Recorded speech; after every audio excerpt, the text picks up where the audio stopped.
Has this ever happened to you? You're going to do Roshan, but as you enter the pit, you end up in a position where you're simultaneously in the pit and yet unable to attack Rosh? Moving just a tiny bit closer allows you to hit Roshan just fine, but you're clearly in the pit, so what's preventing you from hitting Roshan? To answer this question, we're going to have to go into the tools. This is what the Dota 2 map looks like inside Hammer.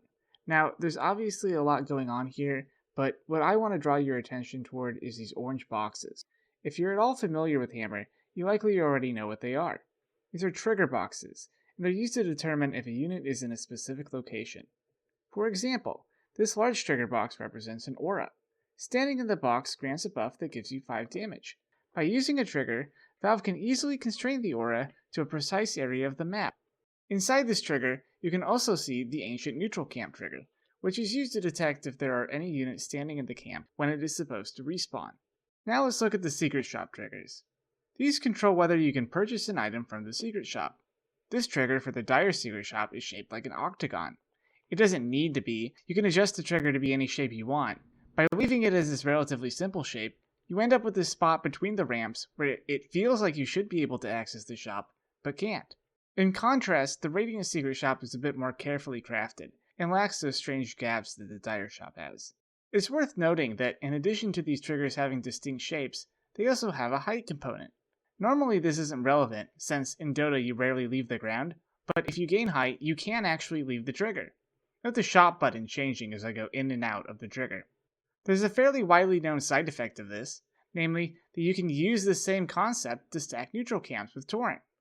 The timing's pretty tight. I found it easiest if you cast torrent slightly after the clock ticks 57, but by stacking camps in this way, you're able to get significantly larger stacks than you would normally, while being able to stack other camps at the same time. The timing didn't used to be so tight. The first time I heard about torrent stacking was in a Reddit post many years ago, and Valve quickly responded by going into the map and making all of the trigger boxes tall enough that this was no longer possible. However, the next time they edited the map and moved around the neutral camps, whoever was editing the map didn't seem to know about this, so the trigger boxes for the new camps were made short enough that stacking was again possible. Over the years, they've continued to adjust the neutral camps, and in the process have created an absolute mishmash of trigger box heights. As I'm making this video, they're more consistent than they have been in the past, but there's still some inconsistencies. For example, this one camp in the Dire Jungle is unnaturally short, giving you a larger window for stacking. There are also trigger boxes that are still too tall to allow stacking. No matter how well I time it, I'll never be able to stack this camp with torrent. You might think that at least these unstackable camps are symmetrical for the Radiant and Dire. They're not.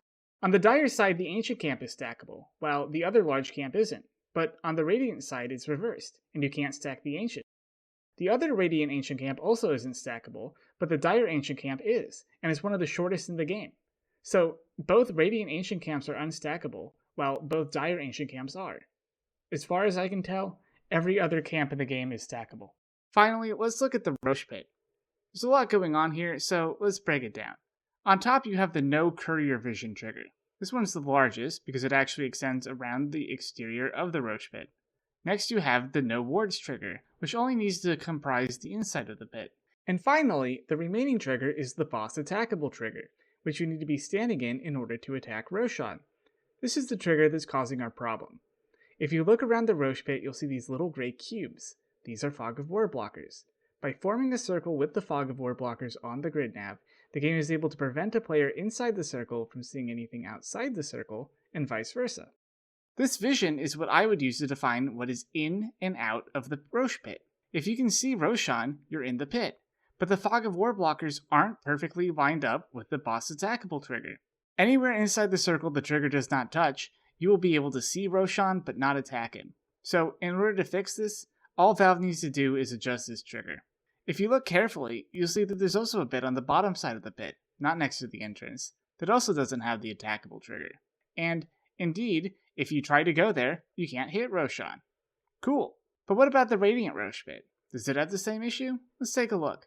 It turns out the Radiant Rosh pit actually has the opposite problem. There's a very small area near the entrance where, if you are standing outside the Fog of War blockers, you can still hit Roshan. Not super useful, but if you aggro Roshan, you can actually sit here and wail on him while being outside of the pit. So, how did we get here? For the neutral camp spawn boxes, I think it's pretty clear. Someone adjusted the heights to prevent torrent stacking, but the next time they updated the map, that information was lost, and the trigger boxes became inconsistent. For the rosh pits, I have a different theory. The original rosh pit in the middle of the river did not have this problem. Its trigger was placed perfectly, but when they decided to move it to the edges of the map, they messed up.